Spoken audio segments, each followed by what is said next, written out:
banyene ayo matongo rero bayaronse biciye mu mategeko babaza bati habuze iki kugira ngo baronke uburenganzira bwo guharangurira imigambi bare bategekanije.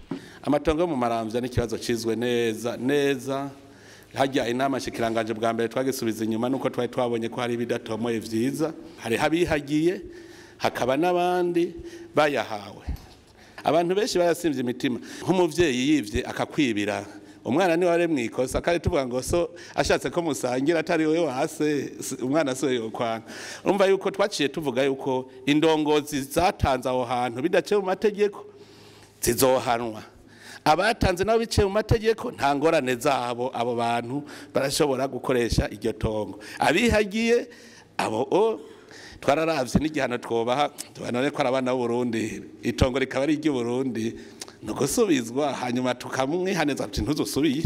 Misi zanzotangura guhana abantu badashira mu ngiro ingingo zafashwe n'inama shikiranganje. Aho nibo batevye mu bisanzwe bari guca bagenda babijejwe bati mwebwe nuko bagaca abaja ku kivi bigira ku kivi. Hanyuma mbone ntakaje guca mbwira abarundi bose, umuntu wese abazi ko yahawe itongo na leta namenye yuko leta ishobora gukenera ikintu kiruta ico we yarisabiye, ikavuga iti tujya duhakorere iki kintu kuko riba ari nk'intizo. Nico itwa twamaze gutanga ingingo yuko umuntu wese azi ko yahawe ari parcelle canke itongo rya leta adafise uburenganzira bwo kugurisha. Uwuzogura turifashe ntazovuge ngo nsubiza amahera yanje.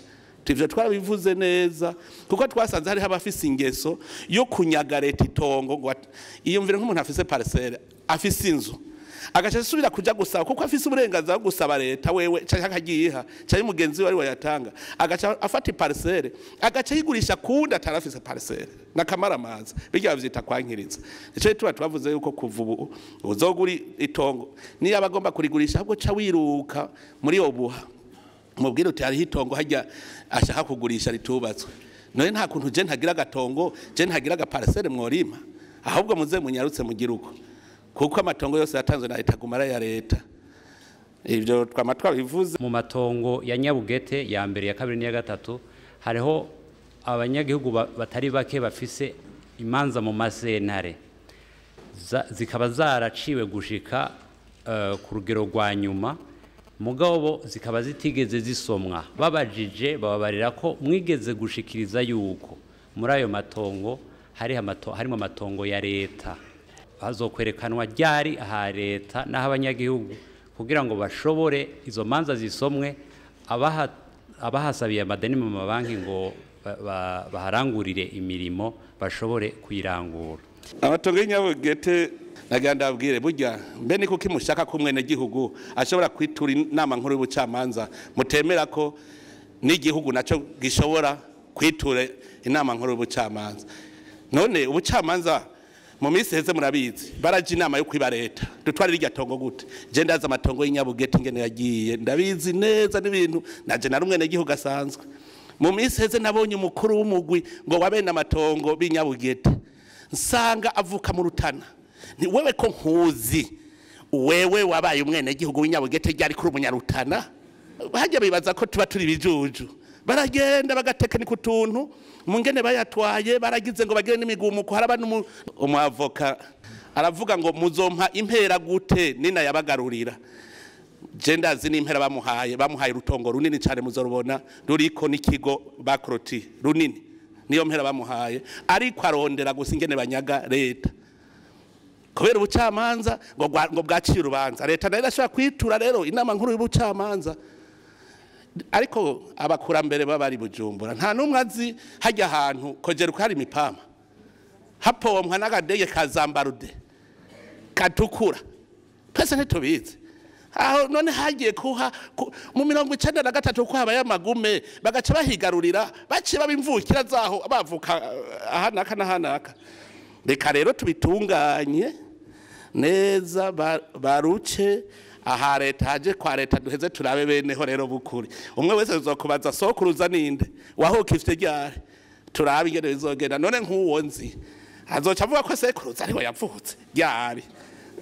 Murumva hariho umugambi wo kunyaga amatongo leta rero ivyo vy'imizibukiro twaramaze kugira umugwi wabikoze neza ahubwo navyo biriko birateba kugira ngo uwuzeruka zeruke uwubatse mugabo urashobora kuvuga uti tutaga viabilisation kubera wubatse mu itongo rya leta kuko nubundi igihugu cari kuguhaho aho uba tuca turaba ingingo gusa zokora kugira ngo ababubatse babe bubatse ivy'imizibukiro navyo haraha leta bumva baronka umuzibukiro gute. Harafashwe ingingo yo kwagura itongo riri hafi y'ikirimba c'umukuru w'igihugu kwa Ntare aho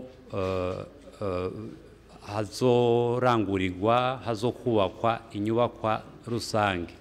Gushika iki gihe ntiharashingwa imambo kugira zigenekereze neza uburinganire bw'iryo tongo.